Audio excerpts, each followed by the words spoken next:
All right, Eugenia, this one's for you. Let's talk sanctions, shall we? Sanctions are basically the global community's way of saying, you're grounded. But for countries, companies, and individuals who behave badly, think trade restrictions, asset freezes, travel bans, the whole kit and caboodle.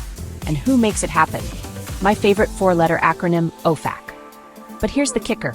Sanctions aren't just some bureaucratic red tape. They're powered by one of the most powerful tools in U.S. law, the IEEPA, or the International Emergency Economic Powers Act.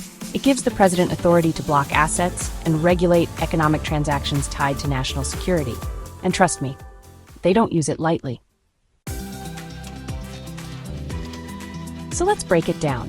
1. Asset freezes. Your bank accounts? Gone. Your yachts? Seized. 2. Trade restrictions. No buying or selling goods, especially with U.S. companies. 3. Travel bans. Hope you like staying home because your passport's useless.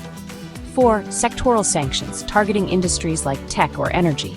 And my personal favorite, secondary sanctions, where anyone doing business with you gets hit too. It's like sanctions, but with a side of, who's your friend? Now, Eugenia, let's talk about what it means to be a responsible CEO.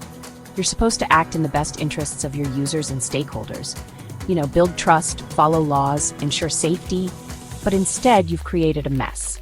Let's list some highlights. 1. Operating your company out of Moscow while claiming to be Silicon Valley-based. 2. Tying yourself to Sergey Adonyev, a sanctioned oligarch on OFAC's SDN list. 3. Ignoring requests from users, like me, for data that your app mishandled. And here's where you really went wrong. You kicked the hornet's nest. Your company didn't just raise red flags, it set them on fire. You sued the State Department and OFAC to get off the sanctions list? Really? That's bold, but not in the good way. And lying to the DC Circuit Court about your connections? That's not just reckless, that's illegal. Eugenia, the courts don't look kindly on people who treat them like a joke. And now, you've made yourself the focus of every investigator who knows what OFAC stands for.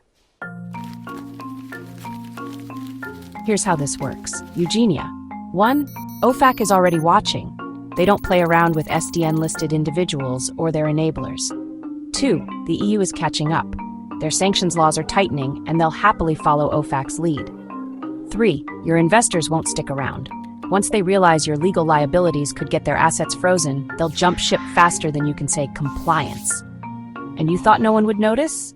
Big mistake. So audience time. 1. If you were a CEO, what would be your top priority? Users, stakeholders, or blatantly ignoring the law? 2. What's more shocking, suing OFAC or lying to the DC Circuit Court? 3.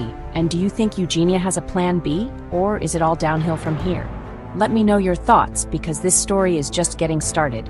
Here's the thing, Eugenia. Most people wouldn't notice the red flags you've been flying, but your mistake? You picked on a wonk. Someone who knows what OFAC does, what the IE means, and why lying to a federal court is a terrible idea. So let me spell it out for you. Your connections to sanctioned individuals? A problem. Your disregard for user safety? A bigger problem. And your hubris in thinking you're untouchable? Well, that's the biggest problem of all. Because when OFAC catches up, and they will, it won't just be bad PR. It'll be the end of Luka Inc. Mic drop with sanctions.